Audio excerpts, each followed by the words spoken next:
दोस्तों आज के वीडियो में हम लोग पढ़ेंगे वर्णमाला और वर्तनी शुद्धिकरण से जितने भी इम्पोर्टेंट क्वेश्चन बार बार पूछे जाते हैं एग्जाम में, तो उन क्वेश्चंस के बारे में हम लोग पढ़ेंगे।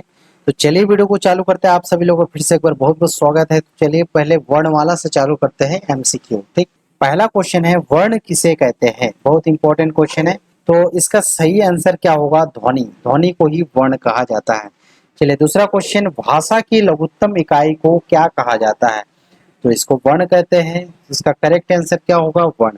इसके बाद नेक्स्ट क्वेश्चन है, ध्वनि का लिखित रूप क्या है? तो इसको भी वर्ण कहते हैं। ध्वनि का लिखित रूप को क्या बोलते हैं? वर्ण कहा जाता है। तो ये तीनों क्वेश्चन का आंसर क्या होगा? वर्ण होगा। नेक्स्ट क्वेश्चन की ओर बढ़ते हैं, हिंदी वर्णमाला में अयोगवाह वर्ण कौन से है? तो इसका करेक्ट आंसर क्या हो जाएगा? अंग आहा। ये डी नंबर इसका करेक्ट आंसर होगा। इसी को बोलते हैं अयोगवाह। ठीक, उसके बाद नेक्स्ट क्वेश्चन है, निम्न में से हर्ष स्वर नहीं है ये बताना है। कौन सा हर्ष स्वर नहीं है? तो इसमें से बड़ी ई, इसको हर्ष स्वर नहीं बोलते हैं, बाकी तीनों हर्ष स्वर है।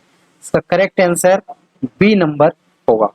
चलिए नेक्स्ट क्वेश्चन में बढ़ते हैं, दीर्घ स्वर कौन सा है ये पूछा जा रहा है। तो इसमें से आपको दीर्घ स्वर बताना है, अ है, ओ है, आ है कि औ है। ठीक, इसका करेक्ट आंसर होगा आ। इसका सी नंबर करेक्ट आंसर होगा। दीर्घ स्वर आ है। चलिए, होठों की स्थिति के आधार पर स्वर कितने प्रकार के होते हैं? ठीक, ये भी बहुत इंपॉर्टेंट क्वेश्चन है। आप लोग भी मेरे साथ प्रैक्टिस करते जाइए। आप लोग भी अपने मन में इसका सही आंसर डिसाइड करिए, फिर आप चेक करिए कि मेरा आंसर और आपका आंसर मैच हो रहा है कि नहीं हो रहा है। तो चलिए इसका करेक्ट आंसर क्या होगा?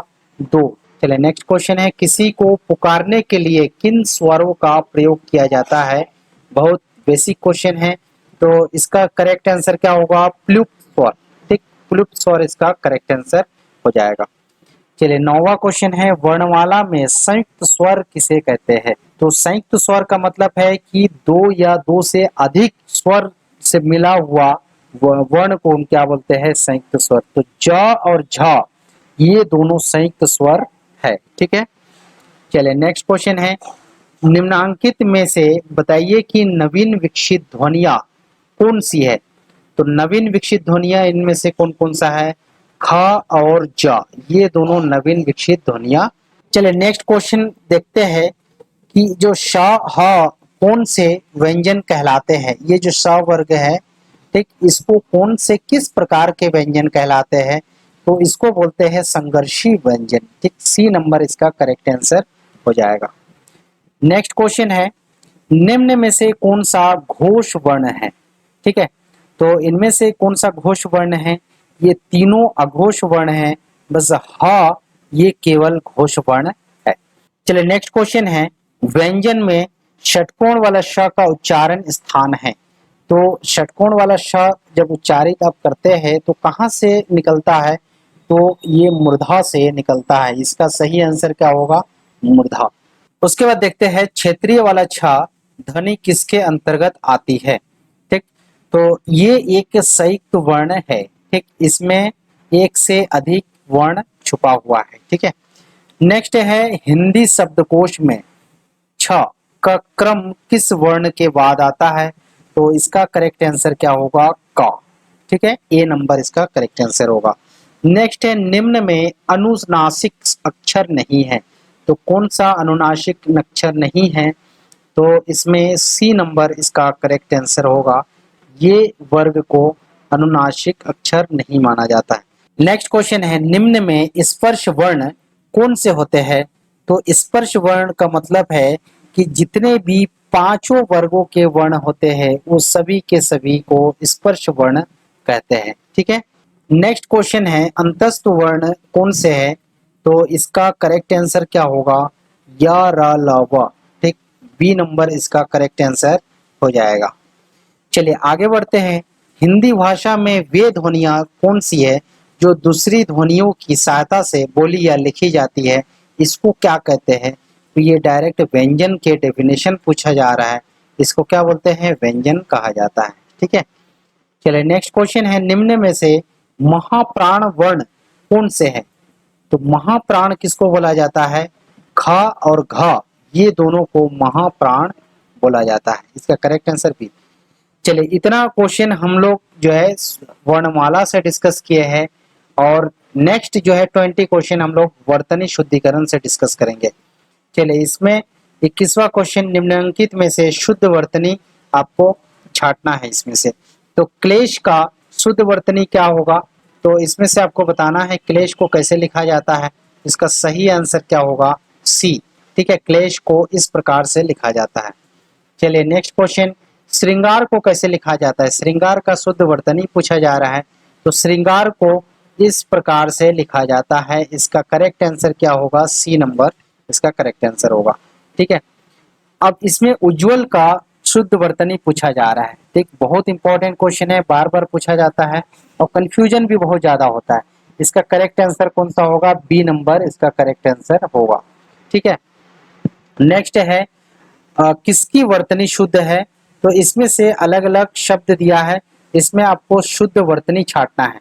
तो इसमें तीनों जो है इनकरेक्ट है, ये तीनों गलत वर्तनी है। इसमें केवल संन्यास जो है ये करेक्ट वर्तनी है, ये शुद्ध वर्तनी है। इसका correct answer A number. Next है अशुद्ध वर्तनी वाला शब्द छांटना है। देखिए इतना समय से हम लोग शुद्ध वर्तनी छांट रहे थे, अभी आपको अशुद्ध वर्तनी को छांटना है। तो इसमें से 3 शुद्ध है, 1 अशुद्ध है, उसको छांटना है। उद्घोष, एकता, तत्कालिक और उपरोक्त। तो इसमें से अशुद्ध वर्तनी कौन सा है, उपरोक्त। इसका करेक्ट आंसर डी नंबर होगा। नेक्स्ट है अधिलिखित में शुद्ध वर्तनी कौन सा है। तो इसका शुद्ध वर्तनी है रचयिता। ठीक है, ये इसका शुद्ध वर्तनी है, बाकी ये तीनों अशुद्ध वर्तनी है। चलिए नेक्स्ट क्वेश्चन है, निम्न से शुद्ध शब्द आपको छांटना है। कुमुदनी को कैसे लिखा जाता है। तो कुमुदनी को आप देखेंगे कि कुमुदनी को इस प्रकार से लिखा जाता है। इसका करेक्ट आंसर क्या हो जाएगा, बी नंबर इसका करेक्ट होगा। नेक्स्ट, किस शब्द की वर्तनी शुद्ध है। तो इसमें भी अलग अलग शब्द दिया है, आधीन, व्यवहारिक, मिष्ठान, अत्याधिक। तो इसका करेक्ट आंसर क्या होगा, अत्याधिक इसका करेक्ट आंसर होगा। ठीक है, नेक्स्ट है निम्न में से शुद्ध वर्तनी वाला शब्द आपको छांटना है। उज्ज्वल, वैश्मयता, कवियत्री, प्रामाणिक। ठीक, तो इसमें से शुद्ध वर्तनी कौन सा है, उज्ज्वल। ठीक, ये इसका करेक्ट आंसर होगा। नेक्स्ट है वर्तनी की दृष्टि से शुद्ध शब्द कौन सा है। तो अनुशंसिक को कैसे लिखा जाता है। तो इसको इस प्रकार से लिखा जाता है।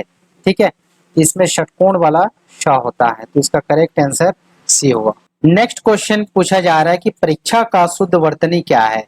तो परीक्षा को हम कैसे लिखते हैं, इस प्रकार से लिखा जाता है। इसका करेक्ट आंसर सी नंबर हो जाएगा। नेक्स्ट है वर्तनी की दृष्टि से शुद्ध शब्द आपको चयन करना है। अनुग्रहित को कैसे लिखा जाता है।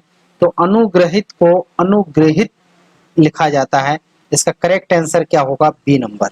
नेक्स्ट है इसमें से कौन सा शुद्ध वर्तनी है, ये बताना है।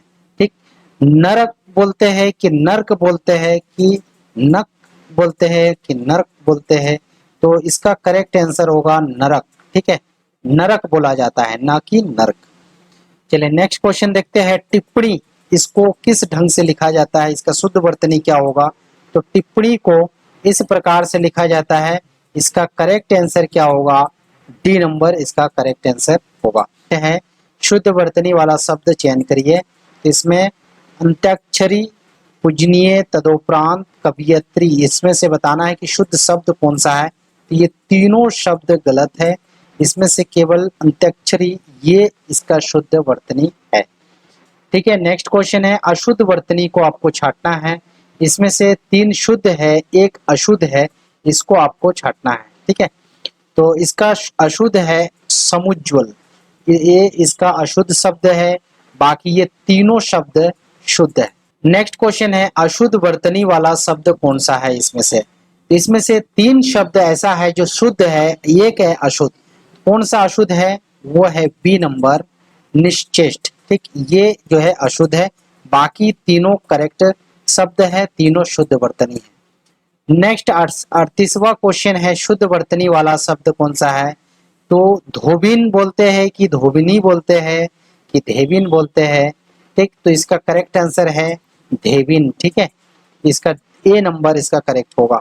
नेक्स्ट क्वेश्चन है शुद्ध वर्तनी वाला शब्द आपको छांटना है। तो भागीरथी को कैसे लिखा जाता है, इसका शुद्ध क्या है?